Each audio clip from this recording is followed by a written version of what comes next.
नमस्कार, आप देख रहे हैं डीडी न्यूज। आपके साथ मैं हूं गौरव श्रीवास्तव। तो चलिए बुलेटिन की शुरुआत करते हैं और सबसे पहले नजर डालते हैं इस वक्त की हेडलाइंस पर। प्रधानमंत्री मोदी ने विपक्ष पर साधा निशाना, कहा पंजे और लालटेन के शिकंजे ने बिहार को बना दिया था पलायन का प्रतीक। पीएम ने कहा बाबा साहेब का अपमान नहीं भूलेगा बिहार। प्रधानमंत्री ने बिहार को दी 28 परियोजनाओं की सौगात।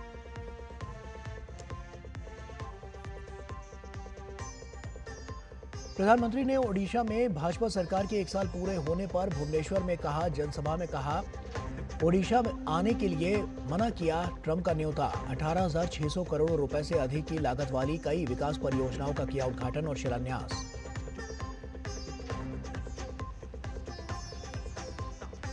अपने जन्मदिन पर देहरादून में दृष्टि दिव्यांग छात्रों का गाना सुनकर भावुक हुई राष्ट्रपति मुर्मू। राष्ट्रपति तपोवन और राष्ट्रपति निकेतन को सार्वजनिक भ्रमण के लिए खोला गया।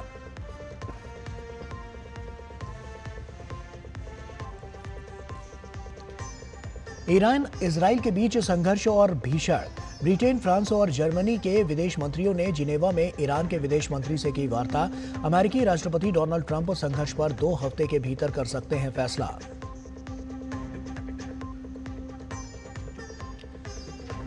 अंतर्राष्ट्रीय योग दिवस की तैयारियां जोरों पर। प्रधानमंत्री मोदी की मौजूदगी में कल विशाखापट्टनम में 5 लाख से ज्यादा लोग एक साथ योग कर बनाएंगे विश्व रिकॉर्ड। 25,000 जनजातीय बच्चों ने 108 मिनट में 108 सूर्य नमस्कार कर बनाया विश्व कीर्तिमान।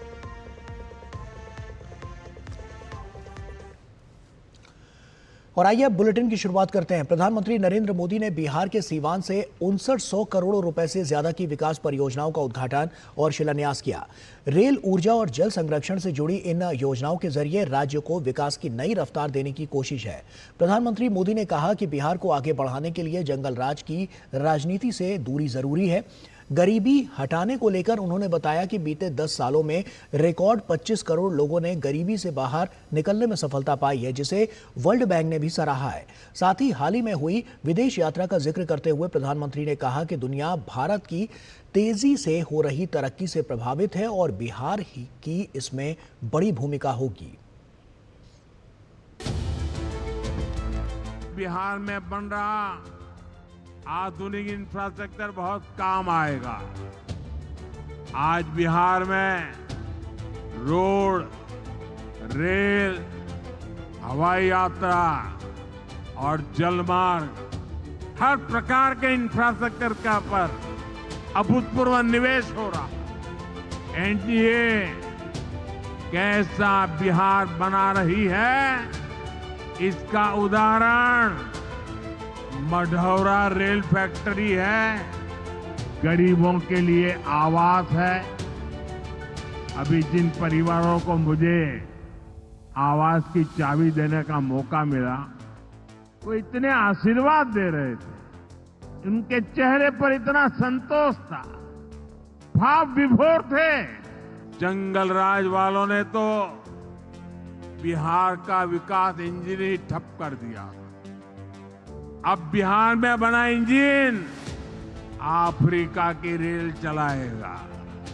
अफ्रीका की रेल को बिहार का इंजन तो खींचेगा ही, साथ ही विकास की पटरी पर दौड़ रही ट्रेन को ग्रीन सिग्नल मिलता रहे, इसके लिए प्रधानमंत्री नरेंद्र मोदी खुद सारे बंदोबस्त कर रहे हैं।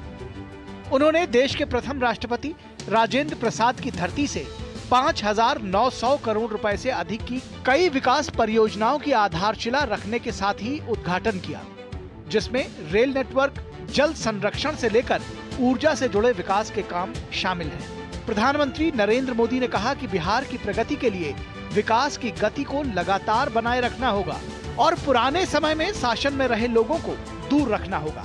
यहाँ के हमारे नौजवानों ने तो 20 साल पहले के बिहार की बदहाली सिर्फ किस्सों और कथाओं में ही सुनी है।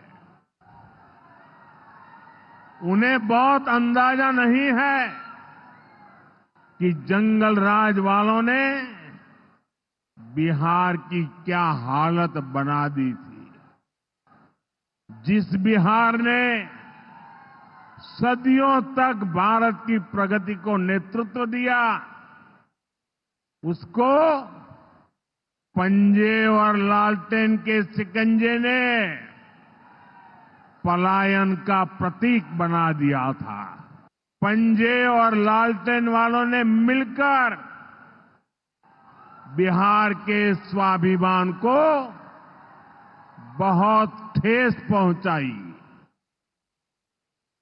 इन लोगों ने ऐसी लूट खसोट मचाई कि गरीबी बिहार का दुर्भाग्य बन गई। प्रधानमंत्री नरेंद्र मोदी ने कहा कि गरीबी हटाओ के नारे हमारे देश ने बहुत सुने हैं, लेकिन एनडीए सरकार ने दिखाया है कि गरीबी कम भी हो सकती है। उन्होंने बताया कि बीते एक दशक में रिकॉर्ड 25 करोड़ भारतीयों ने गरीबी को पराजित किया है। वर्ल्ड बैंक जैसी दुनिया की जानी मानी संस्थाएं भारत की इस बड़ी उपलब्धि की प्रशंसा कर रही हैं। आजादी के इतने दशकों तक भी इतने लोग गरीब थे, नारे गूंजते रहे, गरीबी बढ़ती रही। और ये इसलिए नहीं हुआ कि बिहार के लोगों की मेहनत में कोई कमी थी, देशवासियों की मेहनत में कोई कमी थी, बल्कि इसलिए क्योंकि इनके सामने आगे बढ़ने का कोई रास्ता नहीं था। लंबे समय तक कांग्रेस के लाइसेंस राज ने देश को गरीब रखा और गरीब को अति गरीबी में धकेल दिया। पीएम मोदी ने अपने संबोधन में अभी हाल ही में संपन्न 3 देशों की विदेश यात्रा का जिक्र किया। उन्होंने कहा कि इस दौर में उनकी दुनिया के बड़े बड़े समृद्ध देशों के नेताओं से बात हुई। सारे नेता भारत की तेज प्रगति से बहुत प्रभावित हैं। उन्होंने बताया कि वो भारत को दुनिया की तीसरी बड़ी आर्थिक महाशक्ति बनते देख रहे हैं और इसमें बिहार की निश्चित तौर पर बहुत बड़ी भूमिका होने वाली है। ब्यूरो इनपुट्स के साथ धीरज कुमार की रिपोर्ट, डीडी न्यूज। और वहीं सीवान से चुनावी जनसभा को संबोधित करते हुए प्रधानमंत्री ने आरजेडी प्रमुख लालू प्रसाद यादव पर तीखा प्रहार किया। उन्होंने कहा कि पूरे देश ने अपनी आंखों से देखा है कि किस तरह आरजेडी नेताओं ने संविधान निर्माता बाबा साहेब भीमराव अंबेडकर का घोर अपमान किया। उन्होंने आरजेडी पर दलितों और पिछड़ों के सम्मान की उपेक्षा करने का आरोप लगाते हुए कहा कि ये पार्टी केवल सत्ता के लिए राजनीति करती है, समाज के वंचित वर्गों की भावना उनके लिए कोई मायने नहीं रखती। अभी पूरे देश ने देखा है कि आरजेडी वालों ने बाबा साहेब की तस्वीर के साथ क्या व्यवहार किया। मैं देख रहा था बिहार में पोस्टर लगे हैं कि बाबा साहब के अपमान पर माफी मांगो, लेकिन मैं जानता हूं ये लोग कभी माफी नहीं मांगेंगे, क्योंकि इन लोगों के मन में दलित, महादलित, पिछड़े, अति पिछड़े के प्रति कोई सम्मान नहीं है। आरजेडी और कांग्रेस बाबा साहब आंबेडकर की तस्वीर को पैरों में रखती है, जबकि मोदी बाबा साहब आंबेडकर को अपने दिल में रखता है। और वहीं ओडिशा के समग्र विकास के लिए प्रधानमंत्री नरेंद्र मोदी ने 18,600 करोड़ रुपए से अधिक की लागत वाली कई विकास परियोजनाओं का उद्घाटन और शिलान्यास किया। क्षेत्र में रेलवे के बुनियादी ढांचे को बढ़ावा देते हुए प्रधानमंत्री ने पहली बार बौद्ध जिले में रेल संपर्क का विस्तार करते हुए नई ट्रेन सेवाओं को हरी झंडी दिखाई। इसके अतिरिक्त उन्होंने गतिशीलता नेटवर्क को समर्थन प्रदान करने के लिए 100 इलेक्ट्रिक बसों को हरी झंडी दिखाई। इस मौके पर पीएम ने 12 पुत्र ऐतिहासिक ग्राम योजना पहल की भी शुरुआत की, जो यहां के सांस्कृतिक पर्यटन को बढ़ावा देगी। प्रधानमंत्री लखपति दीदियों को सम्मानित भी उन्होंने किया। और इससे पहले पीएम ने ओडिशा में भाजपा सरकार के 1 साल पूरा होने पर 2036 तक विकसित ओडिशा और 2047 तक विकसित भारत के निर्माण के लिए विजन डॉक्यूमेंट्स भी जारी किए। प्रधानमंत्री ने कहा कि उनकी सरकार का पूरा फोकस पूर्वी भारत के विकास से भारत उदय का है। उन्होंने कहा कि ओडिशा का इसमें खास महत्व है। प्रधानमंत्री ने बताया कि कैसे उन्हें अमेरिका के राष्ट्रपति ने उन्हें वॉशिंगटन आने का निमंत्रण दिया था, लेकिन उन्होंने उस निमंत्रण को स्वीकार करने की बजाय महाप्रभु जगन्नाथ की पावन धरती पर आना अहम समझा। ओडिशा की यात्रा को प्राथमिकता दी। मैं कनाडा में G7 समिट के लिए वहां था और अमेरिका के राष्ट्रपति ट्रंप ने मुझे फोन किया। उन्होंने कहा कि अब कनाडा तो आए ही हैं तो वॉशिंगटन होकर के जाइए, साथ में खाना खाएंगे, बातें करेंगे। उन्होंने बड़े आग्रह से निमंत्रण दिया। मैंने अमेरिका के राष्ट्रपति को कहा कि आपका निमंत्रण के लिए धन्यवाद, मुझे तो महाप्रभु की धरती पर जाना बहुत जरूरी है।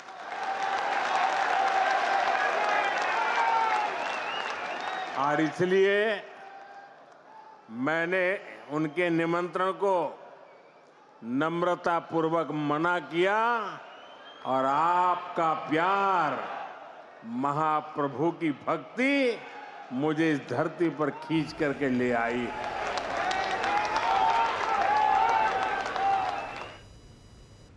और वहीं कांग्रेस के विकास मॉडल पर प्रधानमंत्री ने तीखा प्रहार किया। उन्होंने बताया कि भाजपा सरकारों की कार्यशैली देश देख रहा है। वहीं भाजपा और एनडीए की प्राथमिकता सुशासन है, जबकि कांग्रेस सरकारों का एकमात्र एजेंडा भ्रष्टाचार और जनता को अटकाने, लटकाने और भटकाने का था। आजादी के बाद दशकों तक देश में लोगों ने कांग्रेस का मॉडल देखा। कांग्रेस के मॉडल में न सुशासन था और ना ही लोगों का जीवन आसान था। विकास परियोजनाओं को अटकाना, लटकाना, भटकाना, घनघोर करप्शन, यही कांग्रेस के विकास मॉडल की पहचान थी। अब देश पिछले कुछ वर्षों से व्यापक तौर पर बीजेपी का विकास का मॉडल देख रहा है। बीते दशक में देश के कई राज्य ऐसे हैं जहां पहली बार भाजपा की सरकारें बनी है। इन राज्यों में सिर्फ सरकार नहीं बदली, बल्कि सामाजिक और आर्थिक परिवर्तन का भी नया दौर शुरू हुआ है। विशाखापट्टनम में आयोजित योग समारोह के अंतर्गत आंध्र विश्वविद्यालय में एक विशेष सूर्य नमस्कार कार्यक्रम का आयोजन किया गया और इस कार्यक्रम में लगभग 25,000 जनजातीय बच्चों ने 108 मिनट में 108 सूर्य नमस्कार करने का विश्व रिकॉर्ड बना दिया। ये पहल जनजातीय समुदायों की भागीदारी और योग के गांवों तक पहुंच को दर्शाती है। ये स्कूली बच्चे अल्लूरी सीताराम राजू जिले के ट्राइबल वेलफेयर रेजिडेंशियल आश्रम school, Eklavya model residential school, Kasturba Gandhi Balika Vidyalaya के हैं। कार्यक्रम का मुख्य उद्देश्य बच्चों को दैनिक जीवन में योग के महत्व को बताना और स्वस्थ जीवन जीने के लिए स्कूली उम्र से ही इस अभ्यास को अपनाने का लाभ को बताना है। शनिवार को आंध्र प्रदेश के विशाखापट्टनम में प्रधानमंत्री नरेंद्र मोदी 11वें अंतर्राष्ट्रीय योग दिवस के मुख्य समारोह में हिस्सा लेंगे। उनके साथ आंध्र प्रदेश के मुख्यमंत्री चंद्रबाबू नायडू भी योग समारोह में शामिल होंगे।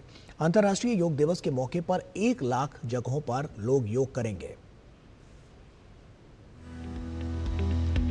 आंध्र प्रदेश के विशाखापट्टनम से प्रधानमंत्री नरेंद्र मोदी 11वें अंतर्राष्ट्रीय योग दिवस के राष्ट्रीय समारोह का नेतृत्व करेंगे। पीएम विशाखापट्टनम के समुद्र तट पर कॉमन योग प्रोटोकॉल CYP सत्र में लगभग 5 लाख प्रतिभागियों के साथ हिस्सा लेंगे। इस साल योग दिवस का विषय एक पृथ्वी एक स्वास्थ्य के लिए योग है, जो कि मानव और ग्रह स्वास्थ्य के परस्पर संबंध को प्रकट करता है और सामूहिक कल्याण की वैश्विक दृष्टि को प्रतिध्वनित करता है। इस वर्ष 10 वर्ष पूरे हुए, ये 11वां इंटरनेशनल डे ऑफ योग है। अंतर्राष्ट्रीय योग दिवस का ये 11वां संस्करण है और बहुत बड़े स्तर पर, मतलब जिसको कहते हैं न भूतो न भविष्यति, वैसी बड़े स्तर पर तैयारी हुई। माननीय प्रधानमंत्री जी यहाँ 5 लाख लोगों के योग निदर्शन को लीड करेंगे। इसके साथ विशेषता ये है कि इस वर्ष हमने एक योग संगम कार्यक्रम हमने आयोजित किया है।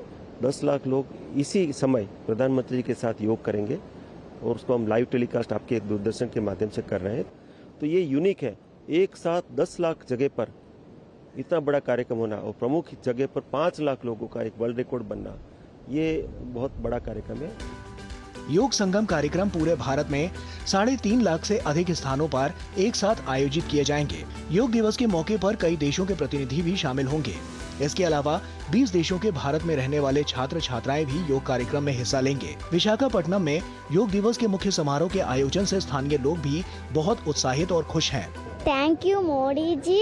I choosing Visakhapatnam.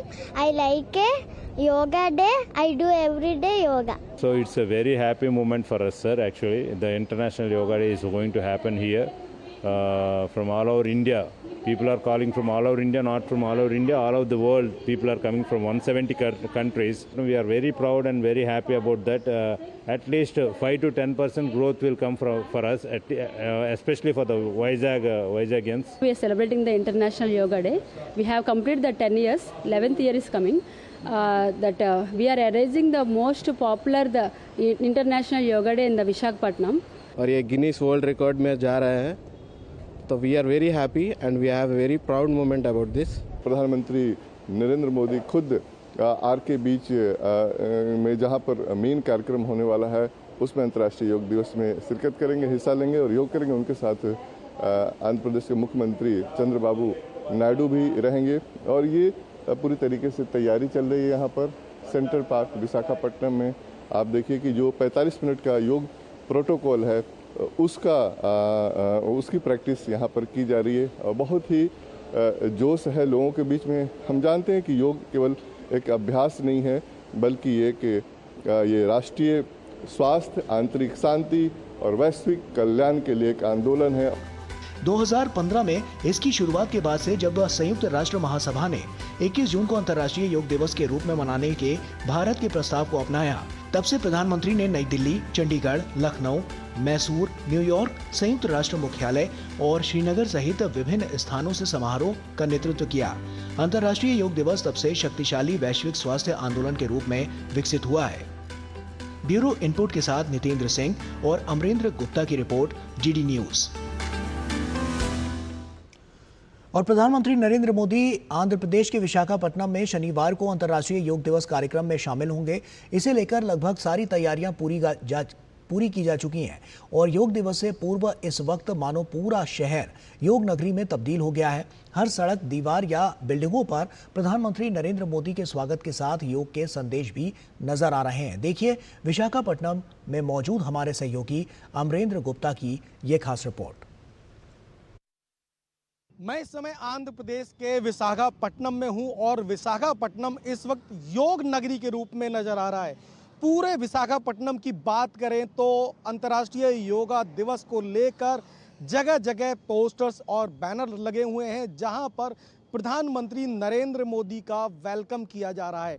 उन पोस्टर्स में एक और जहां अंतर्राष्ट्रीय योग दिवस को लेकर कई संदेश दिए गए हैं, बल्कि दूसरी तरफ योग आंध्रा को लेकर भी संदेश है और पूरे फोटोज और कटआउट में प्रधानमंत्री नरेंद्र मोदी के साथ मुख्यमंत्री चंद्रबाबू नायडू और डेप्यूटी सीएम पवन कल्याण की फोटो के साथ कई संदेश है। पूरे विशाखापट्टनम बल्कि यूं कहें कि आंध्र प्रदेश के लोग न सिर्फ प्रधानमंत्री नरेंद्र मोदी का वेलकम कर रहे हैं बल्कि कई संदेश हैं और ये संदेश हैं कि किस तरह से अंतर्राष्ट्रीय योगा दिवस को हम लोग न सिर्फ सेलिब्रेट कर रहे हैं विशाखापट्टनम में बल्कि योग को अपने जीवन में कैसे शामिल करें, इस बात के भी संदेश इन पोस्टरों में देखे जा सकते हैं। विशाखापट्टनम के सभी रास्तों पर इस समय जो पोस्टर है वो अंतर्राष्ट्रीय योग दिवस का संदेश दे रहा है। विशाखापट्टनम के लोग इस घड़ी का बेसब्री से इंतजार कर रहे हैं, न सिर्फ इसलिए कि वो अंतर्राष्ट्रीय योग दिवस को आंध्र प्रदेश के विशाखापट्टनम में मनाएंगे, बल्कि एक बड़ा संदेश और कई सारे रिकॉर्ड्स भी इस दौरान बनेंगे। और सबसे बड़ी बात कि प्रधानमंत्री नरेंद्र मोदी इस कार्यक्रम में उपस्थित हो रहे हैं, तो विशाखापट्टनम के लोगों को भी एक बड़ा उनके लिए मोमेंट है जब प्रधानमंत्री पूरी दुनिया को विशाखापट्टनम से योग का संदेश दे रहे हैं। तो कुल मिला के यहाँ की सड़कों की तस्वीर, यहाँ के सरकारी दफ्तरों की तस्वीर या रेलवे स्टेशन सहित जितने तमाम वो स्थल हैं, वहाँ पर इस समय इसी तरह के पोस्टर नजर आ रहे हैं। Yoga for one earth one health का संदेश देते हुए विशाखापट्टनम इस वक्त योग नगरी में तब्दील हो चुका है।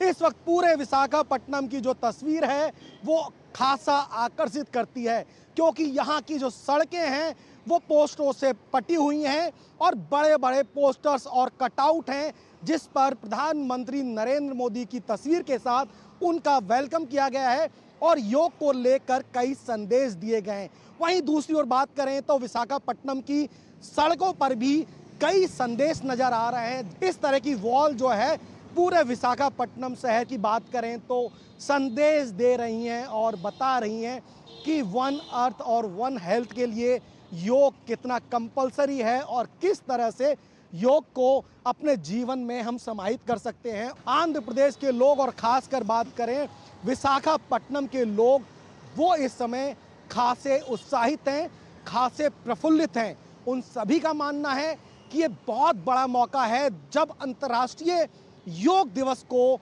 भारत में आंध्र प्रदेश के विशाखापट्टनम में मनाया जा रहा है और प्रधानमंत्री नरेंद्र मोदी की मौजूदगी, जिसमें 5 लाख लोग योग आसन को करेंगे और उसको अपने जीवन में समाहित करने का प्रण भी लेंगे। और प्रधानमंत्री नरेंद्र मोदी का जो मैसेज है वो भी अपने आप में एक खासा इम्पॉर्टेंट माना जा सकता है जब विशाखापट्टनम से प्रधानमंत्री नरेंद्र मोदी देश दुनिया को योग को अपने जीवन में समाहित करने की अपील करेंगे और संदेश देंगे। पूरे विशाखापट्टनम की सड़कों पर पोस्टर के जरिए और दोनों साइड दीवारों पर जो है तस्वीरों के जरिए योग के आसन को दिखाया गया है और संदेश दिया गया है कि हमें अपने योग को हमें अपने जीवन में न सिर्फ समाहित करना है बल्कि अपने जीवन का अभिन्न अंग बनाना है। कुल मिलाकर खासा उत्साह विशाखापट्टनम में और तस्वीरों की भी कई सारी कहानियां लोगों को आकर्षित कर रही हैं। कैमरामैन आनंद कश्यप के साथ अमरेंद्र गुप्ता, विशाखापट्टनम, आंध्र प्रदेश। प्रधानमंत्री नरेंद्र मोदी आंध्र प्रदेश में शनिवार को विशाल अंतर्राष्ट्रीय योग दिवस कार्यक्रम में भाग लेंगे, जो विशाखापट्टनम के आरके बीच से भोगापुरम तक 26 किलोमीटर लंबे गलियारे में आयोजित किया जा रहा है और इस कार्यक्रम में 5 लाख से अधिक लोग प्रधानमंत्री के साथ योग कर सकेंगे। शनिवार सुबह 6:30 बजे कार्यक्रम की शुरुआत होगी, जिसे लेकर तैयारियां पूरी की जा चुकी हैं। विशाखापट्टनम के आरके बीच स्थित कार्यक्रम के लिए की जा रही तैयारियों का जायजा लिया डीडी न्यूज संवाददाता अमरेंद्र गुप्ता ने। आंध्र प्रदेश का विशाखापट्टनम इस समय योग नगरी में तब्दील हो चुका है। मैं इस समय जिस स्थान पर हूँ, ये वो स्थान है जहाँ पर 21 जून को विश्व योगा डे मनाया जा रहा है और इस बार विशाखापट्टनम के इसी स्थान पर योगा दिवस मनाया जा रहा है, जहां पर प्रधानमंत्री नरेंद्र मोदी और आंध्र प्रदेश के मुख्यमंत्री चंद्रबाबू नायडू इस कार्यक्रम में शामिल होंगे और पूरी दुनिया को योग का संदेश देंगे। इस समय ये आरके बीच है और आरके बीच के बिल्कुल किनारे पे लगभग वो तैयारियां पूरी की जा रही हैं जब इस कार्यक्रम का आयोजन होना है। और आरके बीच के साथ आप देखेंगे तो बगल में कई सारे ऐसे स्टेज बनाए गए हैं जहां पर लोग योगा डे पर परफॉर्मेंस देंगे और प्रधानमंत्री के साथ योगा सेशन में भाग लेंगे। और ये पहला जो अगर आप देख सकते हैं कि बीच के ठीक सामने ये नेवल ऑफिसर्स के लिए योगा परफॉर्मेंस का एक डाइस बनाया गया है। यहाँ पर नेवी के अधिकारी योगा डेमोन्स्ट्रेशन देंगे। इसके अलावा कई किलोमीटर दूर तक यहाँ पूरी तैयारियाँ हैं। लगभग तैयारियों को अंतिम क्षणों में चेक किया जा रहा है और तैयारियां लगभग पूरी हो चुकी हैं। हम आपको दिखाते हैं कि किस तरह की तैयारियां की गई हैं, किस तरह का स्टेज है और स्टेज के आसपास की तैयारियां क्या हैं। तो चलिए हम आपको दिखाते हैं इस वक्त आरके बीच पर अंतर्राष्ट्रीय योगा दिवस मनाने के लिए जो तैयारियां की जा रही हैं वो किस तरह की हैं।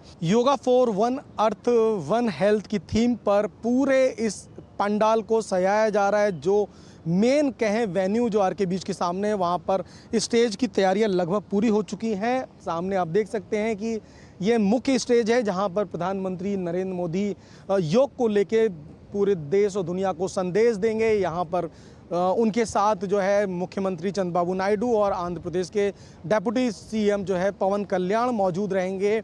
और योग संदेश देने के बाद प्रधानमंत्री नरेंद्र मोदी इस लॉबी में आकर परफॉर्मेंस करेंगे। इसके साथ साथ यहाँ पर लगभग 5 लाख लोग इस पूरे आयोजन का हिस्सा बनेंगे, जो न सिर्फ इस पूरे आयोजन में, इस पूरे कार्यक्रम में मौजूद रहेंगे, बल्कि प्रधानमंत्री के साथ योग आसन के दौरान वो खुद भी योग अभ्यास करेंगे। और एक बड़ा रिकॉर्ड भी बनने जा रहा है। इससे पहले विशाखापट्टनम में आज एक बड़ा रिकॉर्ड उस वक्त बना जब 25,000 ट्राइबल्स बच्चों ने एक साथ आंध्र प्रदेश विश्वविद्यालय में सूर्य नमस्कार कर रिकॉर्ड बनाया। और इसके अलावा भी यहाँ कई और रिकॉर्ड बनने हैं, जिसका गवाह विशाखापट्टनम बनेगा। देश दुनिया को इंतजार है उस घड़ी का जब प्रधानमंत्री नरेंद्र मोदी सुबह यहाँ पर इस कार्यक्रम में उपस्थित होंगे और यहाँ से देश दुनिया को योग का न सिर्फ संदेश देंगे, बल्कि योग अभ्यास करके लोगों को ये भी बताएंगे कि योग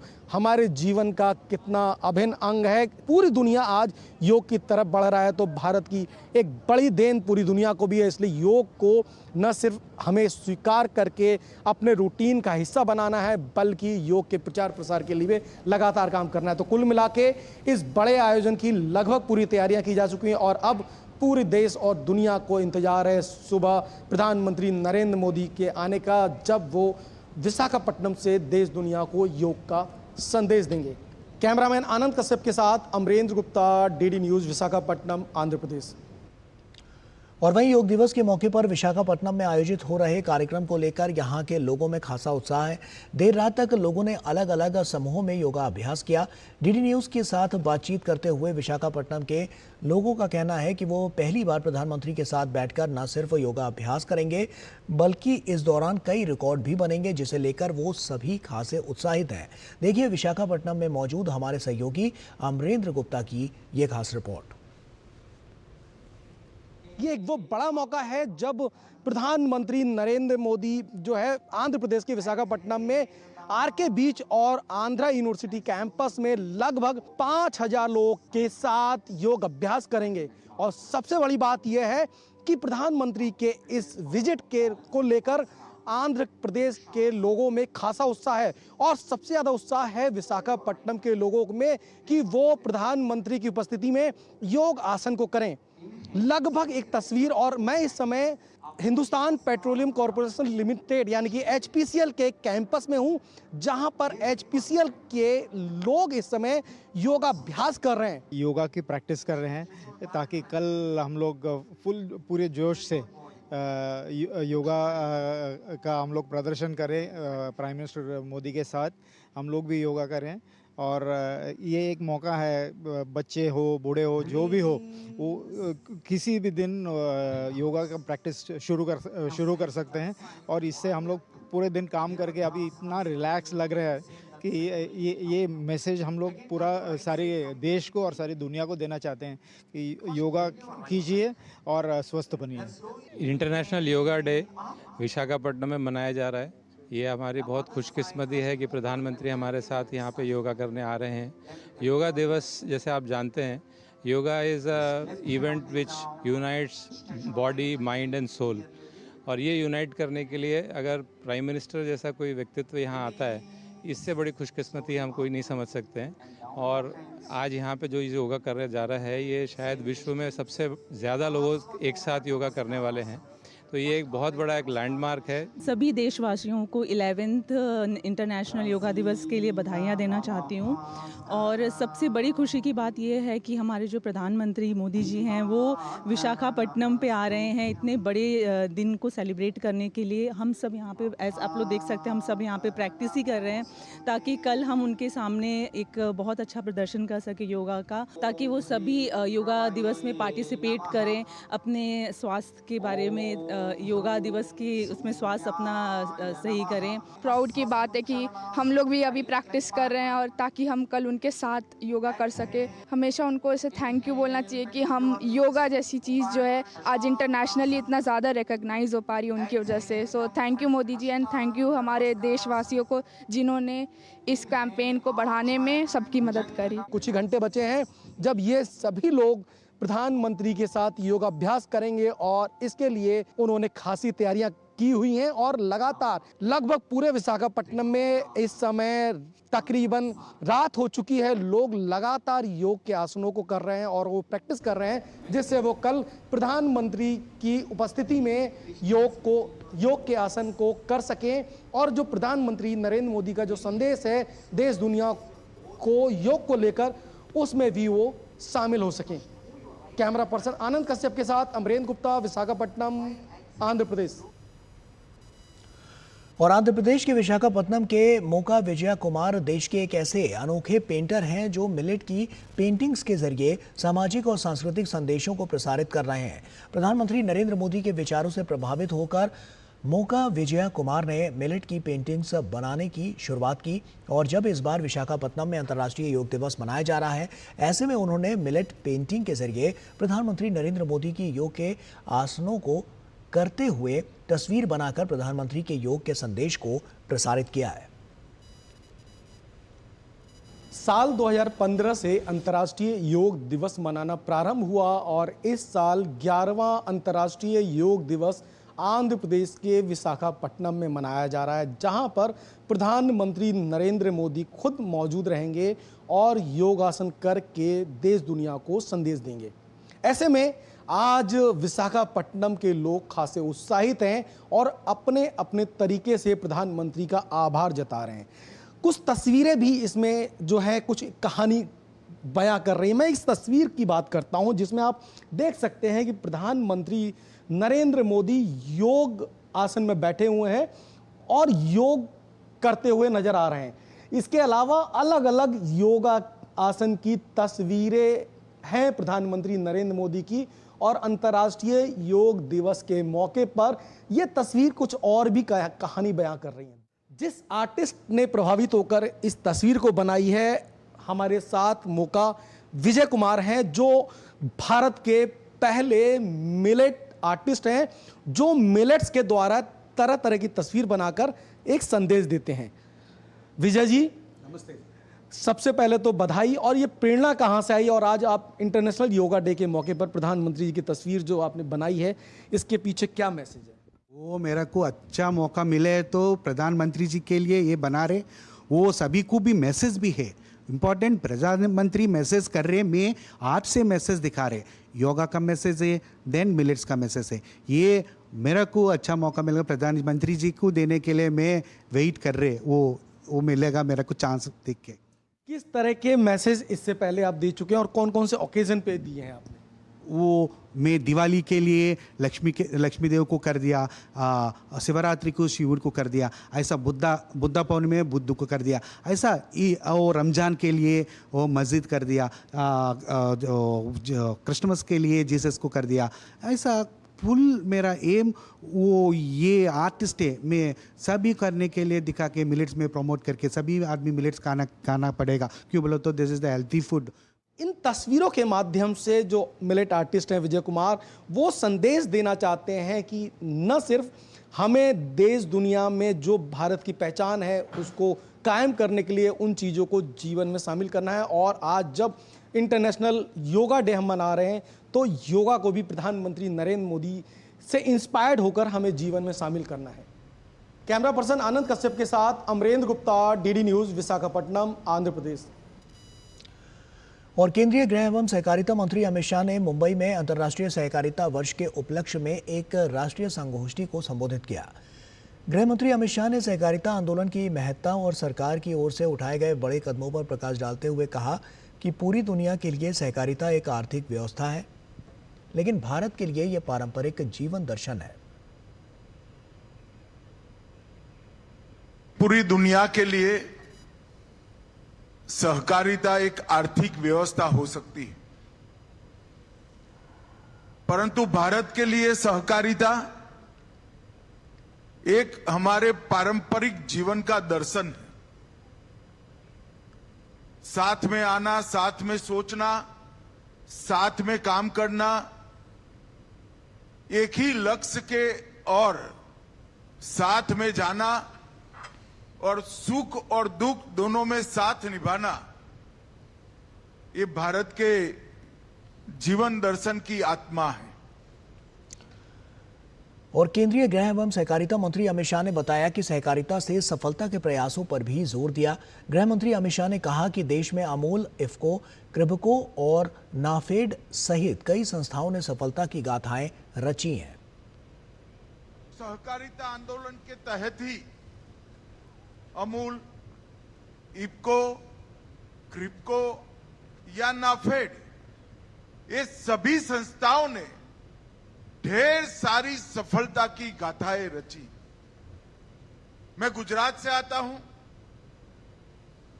आज अमूल के साथ 36 लाख गरीब बहनें, ग्रामीण बहनें जुड़ी हैं, जिसकी एक भी बहन की पूंजी 100 रुपये से ज्यादा नहीं लगी, और वो 36 लाख बहनों का पुरुषार्थ आज 80,000 करोड़ का टर्नओवर करता है और मुनाफा सीधा वो बहन के अकाउंट में जाता है। और वहीं दिल्ली सरकार की बड़ी घोषणा से सभी वाहन चालकों पर संकट के बादल छा गए हैं। दिल्ली सरकार ने ऐलान कर दिया है कि अब 10 साल से पुराने डीजल वाहनों और 15 साल से पुराने पेट्रोल वाहनों को पेट्रोल पंप से ईंधन नहीं दिया जाएगा।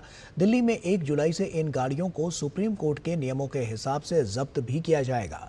दिल्ली के 500 पेट्रोल पंप पर ANPR कैमरे भी लगाए गए हैं, जिनसे इन गाड़ियों की पहचान की जाएगी। दिल्ली के पास के 5 जिलों में ये नियम 1 नवंबर से लागू होगा। इस फैसले की घोषणा वायु गुणवत्ता प्रबंधन आयोग ने की है। आयोग का कहना है कि ये कदम वायु प्रदूषण को नियंत्रित करने की दिशा में अहम है। नियम तोड़ने वालों पर मोटर वाहन अधिनियम 1989 के तहत कार्रवाई की जाएगी और संबंधित वाहन जब्त भी किए जा सकते हैं। इससे पहले सुप्रीम कोर्ट ने 2018 में पुराने डीजल पेट्रोल वाहनों पर प्रतिबंध की समय सीमा भी तय की थी। वहीं 2014 में NGT ने ऐसे वाहनों को सार्वजनिक स्थानों पर पार्क करने पर रोक लगा दी थी। सरकार का मानना है कि दिल्ली की लगातार गिरती वायु गुणवत्ता में सुधार लाने के लिए ये जरूरी कदम है। खासकर सर्दियों के मौसम में जब प्रदूषण स्तर खतरनाक हो जाता है, तब ऐसे उपायों की भूमिका और भी अहम हो जाती है। End of life vehicles, or what we call also as overage vehicles, and these will be identified through ANPR cameras which are installed at the fuel pump stations. First of all in Delhi, the important message is that from 1st July onwards in the National Capital Territory of Delhi, there are 500 such ANPR systems that are installed on the fuel stations, and that will actually start off the implementation of this direction, which will allow, number one, identification of the vehicle, which is through ANPR. The important thing is that from 1st July it starts in Delhi on these 500 fuel stations. और केंद्र सरकार ने जाति गणना के साथ साथ जनगणना को लेकर अधिसूचना जारी कर दी है। इसके बाद से बिहार में आरक्षण को लेकर विपक्ष की बयानबाजी तेज हो गई है। राज्य में नेता प्रतिपक्ष तेजस्वी यादव ने बिहार चुनाव से पहले अपने पिता का आजमाया हथियार उठाया है। वो बिहार में 65% आरक्षण लागू करने की मांग कर रहे हैं। दूसरी तरफ बिहार में कांग्रेस प्राइवेट संस्थाओं में भी आरक्षण लागू कराना चाह रही है। कांग्रेस के नेता राहुल गांधी ने पटना दौरे पर इसकी पैरवी भी की थी। वहीं आरक्षण के मुद्दे पर एनडीए मजबूती के साथ खड़ी हुई दिखाई दे रही है। राज्य सरकार का स्टैंड क्लियर है। सरकार विकास के लिए काम कर रही है। पिछले 2 दशक में बिहार की छवि जैसी बदली है, उसका साक्षी पूरा राज्य है। बिहार सरकार के मंत्री नितिन नवीन का कहना है कि महिलाओं और दलितों के लिए सिर्फ बातें करने से कुछ नहीं होगा। अगर किसी ने वास्तव में उनके लिए काम किया है तो वो प्रधानमंत्री नरेंद्र मोदी ने किया है। राहुल गांधी जी को सबसे पहले बताना चाहिए कि बाबा भीमराव अंबेडकर को उनके पिता, दादाजी और नाना जी ने जाकर बंगाल में अपमानित क्यों किया। भीमराव अंबेडकर को उनके समय में कभी कोई सम्मान क्यों नहीं मिला, महिलाओं का शोषण सबसे अधिक उनके समय ही क्यों हुआ। तो ये सारे सवाल के जवाब पहले उनको देने चाहिए। केवल महिलाओं और दलितों की बात करने वाला, महिला आरक्षण के भी विधेयक को अगर किसी ने आगे बढ़ाया तो माननीय प्रधानमंत्री जी ने आगे नरेंद्र मोदी में। तो मैं तो सबसे पहले राहुल गांधी जी, आप परिवार के बाहर न दलित को देखते हैं न बाहर के परिवार के बाद किसी महिला को। और वहीं बिहार पुलिस को बड़ी कामयाबी मिली है। गयाजी में 3 लाख के इनामी नक्सली अखिलेश सिंह भोक्ता ने 60 आईईडी के साथ आत्मसमर्पण किया है। अखिलेश सिंह भोक्ता 14 साल की उम्र में ही नक्सली संगठन से जुड़ा था। 10 साल तक नक्सलवाद से सक्रियता से जुड़े रहने के बाद उसने नक्सलवाद को छोड़कर मुख्य धारा में आने का फैसला किया। एसएसपी ने बताया कि अखिलेश ने 60 जिंदा आईईडी के बारे में पुलिस को जानकारी दी, जिसे ढूंढकर नष्ट कर दिया गया है।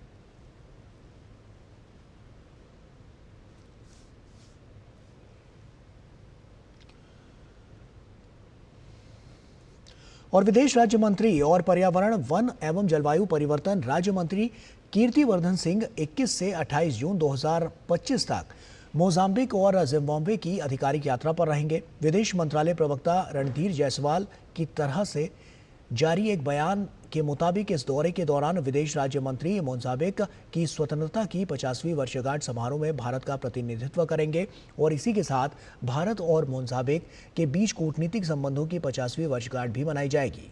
मोजाम्बिक में वो राष्ट्रपति डैनियल फ्रांसिस्को चापू से भेंट करेंगे और इसके अतिरिक्त वो मोजाम्बिक के विदेश मंत्री के साथ द्विपक्षीय बैठक करेंगे, जिसमें दोनों देशों के बीच संबंधों को और मजबूत करने पर चर्चा होगी। कीर्तिवर्धन सिंह मापुटो में भारतीय प्रवासी समुदाय के सदस्यों से भी संवाद करेंगे। मोजाम्बिक में लगभग 25,000 भारतीय मूल के लोग निवास करते हैं और इसके बाद वो जिम्बाब्वे जाएंगे, जहां वे शीर्ष नेतृत्व, विभिन्न मंत्रियों और सरकारी अधिकारियों से मुलाकात करेंगे। जिम्बाब्वे में भी वे भारतीय समुदाय के लोगों से भेंट करेंगे। केंद्रीय मंत्री सुकांत मजूमदार ने लोकसभा स्पीकर ओम बिरला को पत्र लिखा है। उन्होंने पत्र में लिखा है कि जब वो राजनीतिक हिंसा के पीड़ितों से मिलने और क्षेत्र में कानून व्यवस्था की स्थिति का आकलन करने के लिए डायमंड हार्बर का दौरा कर रहे थे, तो उसी दौरान उनके आधिकारिक काफिले को घेर कर टीएमसी के कार्यकर्ताओं की भीड़ द्वारा हिंसक हमला किया गया। सुकांत मजूमदार ने आरोप लगाए कि इस घटना के दौरान पुलिस अधीक्षक राहुल गोस्वामी मौके पर मौजूद थे, लेकिन उन्होंने कोई कार्रवाई नहीं की। स्थिति को केवल सीआईएसएफ सुरक्षा कर्मियों के समय पर हस्तक्षेप के कारण नियंत्रण में लाया गया। उन्होंने इस घटना की घोर निंदा करते हुए लोगों पर गंभीर खतरा भी बताया। इस घटना ने न केवल एक जनप्रतिनिधि के जीवन को खतरे में डाला, बल्कि संसद सदस्य की गरिमा और विशेषाधिकार पर भी सीधा हमला किया। सुकांत मजूमदार ने पत्र में इस मामले पर संज्ञान लेने और जल्द से जल्द कार्रवाई करने का अनुरोध किया है। और एक बार फिर कैलाश मानसरोवर यात्रा की शुरुआत हो गई है और ये यात्रा शुक्रवार को नाथुला दर्रे से शुरू हुई। सिक्किम से राज्यपाल ने पहले जत्थे को रवाना किया।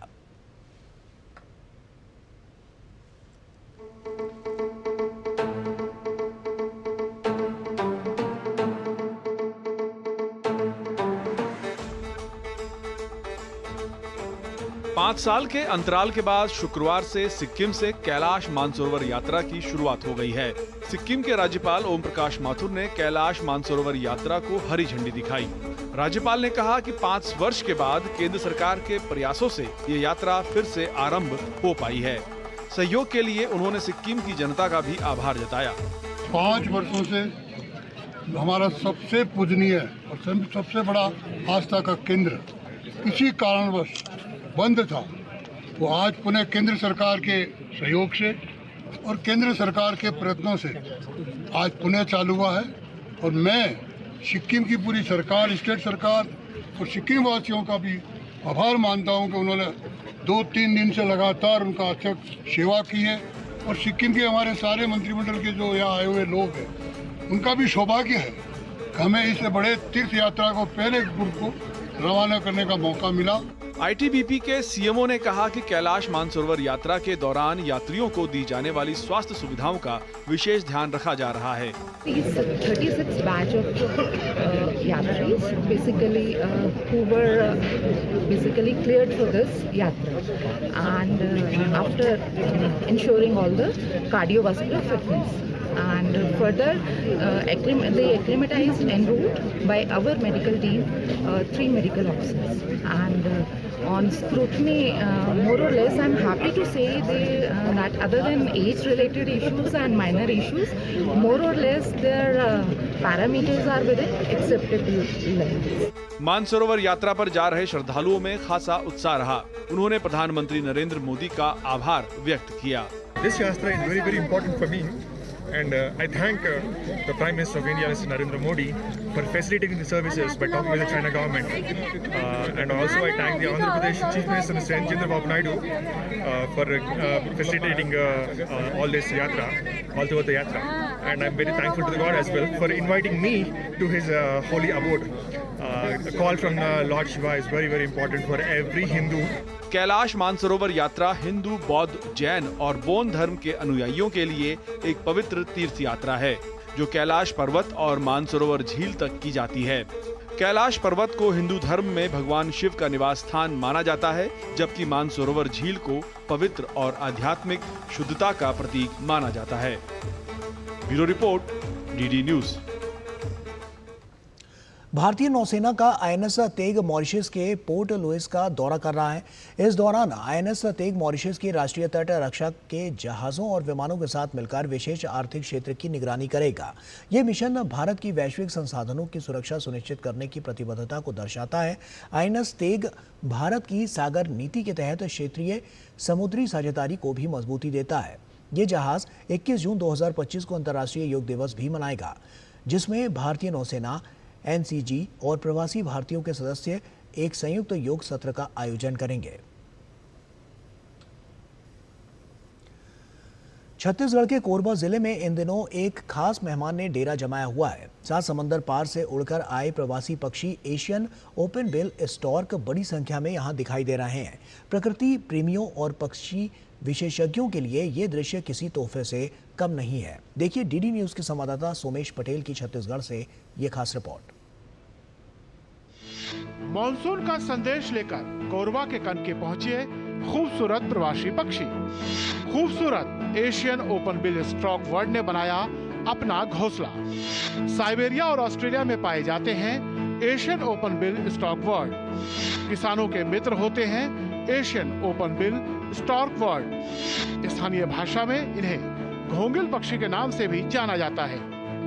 ऊंची उड़ान, फैले पंख और लंबे चोंच वाले ये पक्षी हैं एशियन ओपन बिल स्टॉर्क। हर साल मॉनसून से पहले ये प्रवासी पक्षी दक्षिण एशिया, श्रीलंका और थाईलैंड जैसे देशों से लंबी यात्रा तय कर भारत के कई हिस्सों में आते हैं। इस बार इन पक्षियों ने छत्तीसगढ़ के कोरबा के जलाशयों और दलदली इलाकों को अपना ठिकाना बनाया है। बड़ी संख्या में इनके झुंड तालाबों के किनारे देखे जा सकते हैं, कभी मछलियां पकड़ते हुए तो कभी कीचड़ में शिकार खोजते हुए। इन पक्षियों को ओपन बिल इसलिए कहा जाता है क्योंकि इनकी ऊपरी और निचली चोंच के बीच थोड़ा सा गैप होता है, जिससे ये आसानी से घोंगे और छोटे जलीय जीव पकड़ते हैं। ये पक्षी इकोलॉजिकल बैलेंस बनाए रखने में भी अहम भूमिका निभाते हैं। वहीं कनकी गांव के ग्रामीण इन प्रवासी पक्षियों को काफी शुभ और मॉनसून का संदेश लेकर आने वाला पक्षी बताते हैं। प्रवासी पक्षी पिछले लंबे समय से कनकी पहुंच रहे हैं। हर साल मॉनसून से ठीक पहले हजारों की संख्या में ये पक्षी कनकी पहुंचते हैं और गांव के मंदिर परिसर में लगे 2 पेड़ों पर ही अपना घोंसला बनाकर बच्चों को जन्म देते हैं। तो पक्षी तो यहाँ मेरे ख्याल से बहुत 100 साल से भी ऊपर से हम लोग जब छोटे छोटे थे उससे पहले से आ रहा है। तो आने में हम लोग के गांव में बहुत अच्छा माहौल रहता है, खुशी का माहौल रहता है। और एक प्रकार से जो बीमारी रहता है, बीमारी हमारे यहाँ मन इसके कारण कम बीमारी आता है, कोई भी बीमारी नहीं आ पाता जल्दी से। ये जाली लगाए गए एक नाम से कि बच्चा नुकसान ना हो, के अंडा नीचे ना आए, इसीलिए वन विभाग ने जाली लगा रहे हैं। कोरबा वन के एसडीओ सूर्यकांत सोनी ने बताया कि प्रवासी पक्षी ओपन बिल स्टॉर्क पूरे जिले में सिर्फ कनकी गांव में ही आते हैं। प्रवासी पक्षियों के बचाव के लिए वन विभाग द्वारा पेड़ों के नीचे नेट लगाया गया है ताकि पक्षियों के अंडे या बच्चों का बचाव किया जा सके। ये पक्षी प्रवास में आते हैं, बहुत लंबी यात्रा तय करके ये आते हैं और तकरीबन ये 4 से 5 महीने हमारे यहाँ रुकते हैं और इस दौरान इनका जो भी सेवा जतन है या जो भी देख रेख है विभाग के माध्यम से करने की पूरी प्रयास की जाती है। जितना भी मैक्सिमम प्रयास हो सकता है हम लोग उसके थ्रू इसको संरक्षण देने का प्रयास करते हैं। कोरबा की धरती पर इन विदेशी परिंदों की मौजूदगी न केवल जैव विविधता का संकेत है बल्कि यह भी बताती है कि प्राकृतिक संसाधनों और पर्यावरण को बचाना कितना जरूरी है। ये पक्षी सिर्फ उड़ान नहीं, एक संदेश भी लाते हैं सह अस्तित्व का, संतुलन का। एशियन ओपन व्हील स्टॉक की कोरबा में मौजूदगी यह बताती है कि यहाँ की जैव विविधता अब भी सुरक्षित है। प्राकृतिक संसाधनों को बचाने की यह तस्वीर हमें एहसास कराती है कि अगर हम चाहे तो प्राकृतिक हमें फिर से अपनाने को तैयार है। कोरबा से अपने सहयोगी विजय कुमार के साथ सोमेश पटेल, डीडी न्यूज, छत्तीसगढ़। और वहीं देश भर में मानसून ने जोर पकड़ लिया है। गुजरात, महाराष्ट्र और झारखंड के कई इलाकों में लगातार हो रही भारी बारिश देखने को मिल रही है। पिछले 2 दिनों में दक्षिण पश्चिम मानसून मध्य पश्चिमी और पूर्वी भारत के बड़े हिस्से को तेजी से कवर कर चुका है और अब अगले 2 से 3 दिनों में दिल्ली, हरियाणा और पंजाब के कुछ हिस्सों तक पहुंचने की उम्मीद है। हालांकि दिल्ली में अब भी मौसम मेहरबान है। दिन भर आसमान में बादल छाए रहते हैं और हवाएं चल रही हैं, जिससे मौसम सामान्य बना हुआ है। पेश है एक खास रिपोर्ट। मानसून अगले 2 से 3 दिनों में दिल्ली, हरियाणा और पंजाब के कुछ हिस्सों में दस्तक दे सकता है। मौसम विभाग के मुताबिक अगले 2 से 3 दिन में हरियाणा, पंजाब, चंडीगढ़, दिल्ली, हिमाचल प्रदेश और उत्तर प्रदेश के कुछ हिस्सों में बारिश की संभावनाएं हैं। पिछले 2 दिनों में दक्षिण पश्चिम मानसून मध्य पश्चिम और पूर्वी भारत के बड़े हिस्से को तेजी से कवर कर चुका है। राजस्थान में मानसून की एंट्री हो गई है। मौसम केंद्र जयपुर ने मानसून की एंट्री की घोषणा की। मौसम विभाग ने कई जिलों में बारिश का अलर्ट जारी किया। जयपुर सहित कई जिलों में बुधवार को रुक रुक कर हल्की बरसात होती रही। सिरोही में सुबह करीब 4 घंटे तक लगातार बारिश हुई। सीकर में 13 mm बारिश हुई। उदयपुर, कोटा, पाली, सवाई माधोपुर में भी बारिश हुई। लगातार बरसात से तापमान में गिरावट आई है। पंजाब और हरियाणा के कई हिस्सों में शुक्रवार को बारिश हुई, जिससे तापमान में गिरावट दर्ज की गई। मौसम विभाग के अनुसार चंडीगढ़ में सुबह तक 9.7 मिलीमीटर बारिश दर्ज की गई। हरियाणा के रोहतक, फरीदाबाद और गुरुग्राम समेत कई क्षेत्रों में बारिश हुई, जबकि पंजाब के पठानकोट, फतेहगढ़ साहिब, रूपनगर और होशियारपुर में हल्की बारिश दर्ज की गई। उत्तर प्रदेश में सीतापुर में मानसून की पहली बारिश ने मौसम को सुहाना बना दिया। बीती रात कई घंटों तक हुई बारिश से तापमान में गिरावट आई है। न्यूनतम तापमान 26 डिग्री सेल्सियस तक पहुंच गया है। यह सामान्य से 4 डिग्री कम है। उत्तर प्रदेश में शुक्रवार के लिए पूर्वी दक्षिणी यूपी और बुंदेलखंड के बांदा, झांसी, ललितपुर समेत कुल 12 जिलों में भारी बारिश का ऑरेंज अलर्ट जारी किया गया है। देश के अधिकतर हिस्सों में मानसून ने अपनी मौजूदगी दर्ज करवा दी है। पश्चिम भारत में महाराष्ट्र और गुजरात में झमाझम बारिश हो रही है। मुंबई और पुणे में लगातार हो रही तेज बारिश के कारण सड़कों पर जल भराव हो रहा है, जिससे ट्रैफिक और जन सुविधाओं पर असर पड़ा है। इन इलाकों में भारी बारिश की चेतावनी देते हुए ऑरेंज अलर्ट जारी किया गया है। भारी बारिश के चलते गुजरात के अहमदाबाद, वापी और राजकोट में सड़क, घरों और दुकानों में पानी भर गया। बिहार में बरसात आते ही पुलों के धंसने का मामला सामने आने लगा है। इस बार गयाजी में बने एक पुल पर पाया धंस गया है। पुल का पाया धंसने के बाद इस सड़क पर आवागमन को लेकर लोगों को चेताया गया। वहीं एक बैनर भी लगाया गया है। बताया जाता है कि जिले में हो रही मूसलाधार बारिश के बीच डोभी प्रखंड के नीलांजना नदी पर बने कोटवारा बैरिया पुल क्षतिग्रस्त हुआ है, जिससे पुल में कई जगह दरारें आ गई हैं।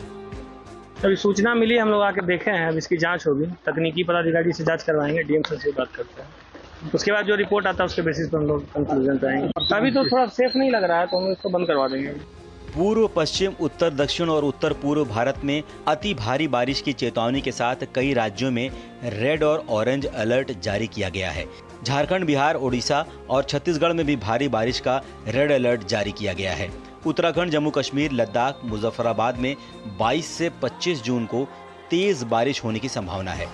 22 से 25 जून के दौरान तटीय कर्नाटक, आंध्र प्रदेश और तेलंगाना में भी भारी बारिश के साथ बिजली गिरने की भी संभावना है। Bureau report, DD news. और वहीं उत्तर भारत में भी मानसून ने दस्तक देनी शुरू कर दी है। दिल्ली में अब मौसम मेहरबान है। दिन भर आसमान में बादल छाए रहते हैं और हवाएं चल रही हैं, जिससे मौसम सामान्य बना हुआ है। भारतीय मौसम विज्ञान ने उत्तर पश्चिम भारत के बड़े हिस्सों में बारिश की भविष्यवाणी की है। मानसून अगले 2 से 3 दिनों में दिल्ली, हरियाणा और पंजाब के कुछ हिस्सों में दस्तक दे सकता है। मौसम विभाग के मुताबिक अगले 2 से 3 दिन में हरियाणा, पंजाब, चंडीगढ़, दिल्ली, हिमाचल प्रदेश, उत्तर प्रदेश के हिस्सों में बारिश होने की संभावना है। मध्य प्रदेश की लाडली बहनों के लिए खुशखबरी है। राज्य की मोहन सरकार ने दीपावली से लाडली बहनों को 1500 रुपए की राशि प्रतिमाह देने की घोषणा की है। सीएम ने कहा है कि आगामी रक्षाबंधन पर बहनों के खाते में 250 रुपए की अतिरिक्त राशि डाली जाएगी। फिलहाल राज्य की 1,27,00,000 लाडली बहनों के खाते में 1250 रुपए की राशि हर महीने आ रही है। मध्य प्रदेश की लाडली बहनों को दिवाली से मिलेंगे 1500 रुपए। बहनों को रक्षाबंधन पर 250 रुपए दिए जाएंगे अतिरिक्त। मध्य प्रदेश की 1,27,00,000 लाडली बहनों के खाते में जाएगी राशि। 2028 तक बहनों को दी जाएगी 3000 रुपए की राशि।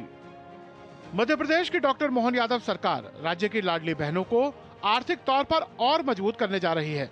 सूबे के सीएम डॉक्टर मोहन यादव ने राज्य की लाडली बहनों को दीपावली से 1500 रुपए प्रतिमाह देने की घोषणा की है। डॉक्टर यादव ने कहा कि हमने संकल्प पत्र में लाडली बहनों को 3000 रुपए देने का वादा किया है।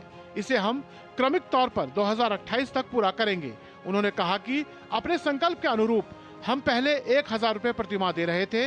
इस राशि को बढ़ाकर प्रतिमाह 1250 रुपए कर दिया गया है। रक्षाबंधन पर 250 रुपए अतिरिक्त दिए जाएंगे और दीपावली से ये राशि बढ़ाकर 1500 रुपए प्रतिमाह की जाएगी। जब हमने सरकार बनाई तब उसके पहले से 1000 देते आए थे, आज 1250 दे रहे हैं। इसी साल से अभी हम 250 रुपये रक्षाबंधन पे देंगे और दिवाली से हम 1500 रुपये चालू कर देंगे। अगले साल 25 में ख़त्म होने के बाद 2600 में फिर बढ़ाएंगे, 2700 में फिर बढ़ाएंगे, 28 में चुनाव आएगा, 28 तक हम हर हालत में 3000 करेंगे। मुख्यमंत्री डॉक्टर मोहन यादव ने इस योजना को लेकर कांग्रेसियों के बयानों पर भी प्रतिक्रिया दी। मोहन यादव ने कहा कि कांग्रेस के नेताओं को शब्दों की मर्यादा का ध्यान रखना चाहिए। उन्होंने तत्कालीन कांग्रेस शासनकाल के समय के 2 दशक से अधिक पुराने सरला मिश्रा हत्याकांड का जिक्र करते हुए कहा कि इन लोगों ने कभी भी महिलाओं की इज्जत नहीं की और बातें बड़ी बड़ी करते हैं। कांग्रेस के लोग कहते कि लाडली की राशि बढ़ाओ नहीं तो चोरी होगी। अरे पाप लगेगा, तुम तो डाके डालते थे, तुमने तो कभी चिंता की नहीं। टाइम तो बहनों को भट्टियों में टुकड़े करके सरला मिश्रा कांड भूल गए कांग्रेसी, जिनके टाइम पे बहनों के साथ ही व्यवहार हुआ था। कांग्रेस के अध्यक्ष को शर्म आना चाहिए। जिस भाषा से उनने बात की है, मैं आपके माध्यम से वो जवाब देना चाहता हूँ कि राजनीति करना है, मर्यादा में करना चाहिए। भावना में बात भी करो तो, लेकिन शब्दों का चयन कौन सा होना चाहिए। हमने घोषणा की कि हमारे संकल्प पत्र का है, तो संकल्प पत्र की घोषणा है 3000 की, और हमने कहा हाँ डंके की चोट हम 3000 करेंगे। गौरतलब है कि मध्य प्रदेश में लाडली बहना योजना का लाभ राज्य की 1,27,00,000 बहनें उठा रही हैं। बीते 25 महीनों से लाडली बहनों के खाते में ये राशि डाली जा रही है। अभी हर महीना करीब 1551 करोड़ रुपए इस योजना के लिए सरकार खर्च कर रही है। जून 2023 से जून 2025 तक लाडली बहनों के खाते में 29,500 करोड़ रुपए अंतरित किए जा चुके हैं। मध्य प्रदेश में राजनीतिक पंडित मानते हैं कि पिछले चुनाव में भारतीय जनता पार्टी की मध्य प्रदेश में सरकार बनने के पीछे बड़ी वजह लाडली बहना योजना रही है। लिहाजा कांग्रेस हर बार ये दावा करती है कि ये योजना बहुत जल्द बंद हो जाएगी, लेकिन हर महीने राज्य की सरकार लाडली बहनों के खाते में पैसा डालकर उस दावे की हवा निकाल देती है। लेकिन अब इस योजना के न सिर्फ पैसे बढ़ाने की बात की गई है, बल्कि डॉक्टर मोहन सरकार ने एक बार फिर दोहराया है कि संकल्प पत्र का किया हुआ वादा 3000 रुपए का भी 2028 तक पूरा किया जाएगा। कैमरामैन गौरव निरूकर के साथ आदित्य श्रीवास्तव, डीडी न्यूज, भोपाल। और इसी के साथ फिलहाल इस बुलेटिन में इतना ही। दीजिए इजाजत, नमस्कार।